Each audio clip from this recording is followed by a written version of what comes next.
Homeported in Norfolk, Virginia, the Enterprise is the only ship of its class and the 8th ship in the U.S. Navy with its name. When the Enterprise was being built, that's when I first came to the shipyard. And my first project was the Enterprise. And ever since then, I've been working on the Enterprise. The nickname Big E was handed down from the famous Enterprise, which sailed overseas during World War II.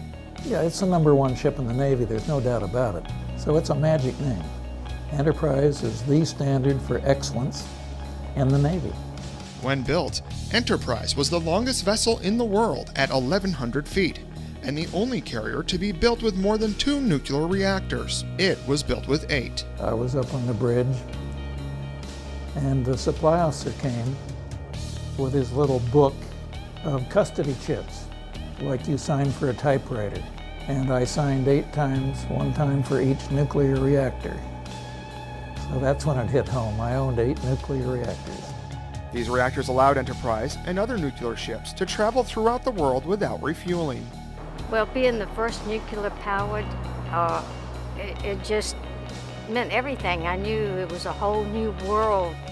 Soon after its commissioning, Enterprise deployed on its first mission, February 20th, 1962. It served as a tracking and measuring station for the United States' first orbital spaceflight named Friendship 7. Also in 1962, Enterprise participated in the naval and air blockade of Cuba during the Cuban Missile Crisis. All ships of any kind bound to Cuba, from whatever nation or port, where they're found to contain cargoes of offensive weapons, be turned back. In 1964, Enterprise joined USS Long Beach and USS Bainbridge, creating the world's first nuclear-powered task force, and made a historic voyage around the world. More than 30,000 miles in 65 days without a single replenishment. Renewed hostile actions against United States ships on the high seas in the Gulf of Tonkin have today required me to order the military forces of the United States to take action in reply. Enterprise was in the middle of most of the Vietnam War. We were in the Gulf of Tonkin in the Indian Ocean. We were there for the bombing of Hanoi by the B-52s when the ceasefire took place. We were the only nuclear-powered carrier at that time, and the only one in Vietnam.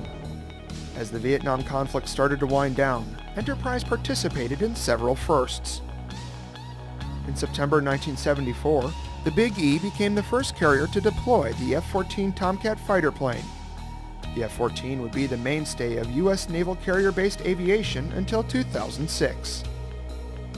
In April 1986, Enterprise became the first nuclear-powered aircraft carrier to transit the Suez Canal.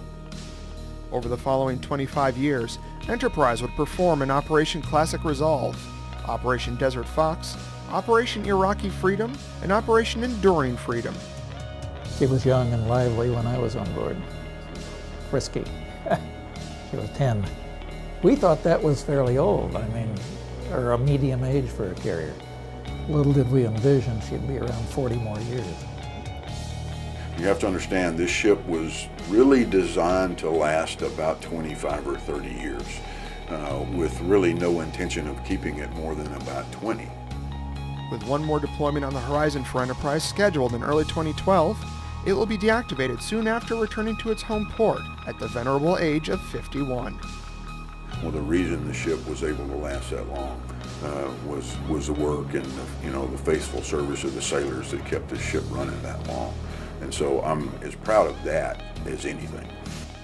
Well, I always like to finish up my first project. My first project was the Enterprise. So it would be a thrill for me, to work it all the way through. The legacy is long and proud.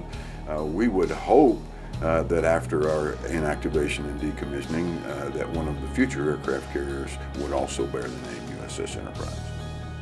She's still #1. She always will be, and the name is magic. And I hope we have another Enterprise carrier in the years to come.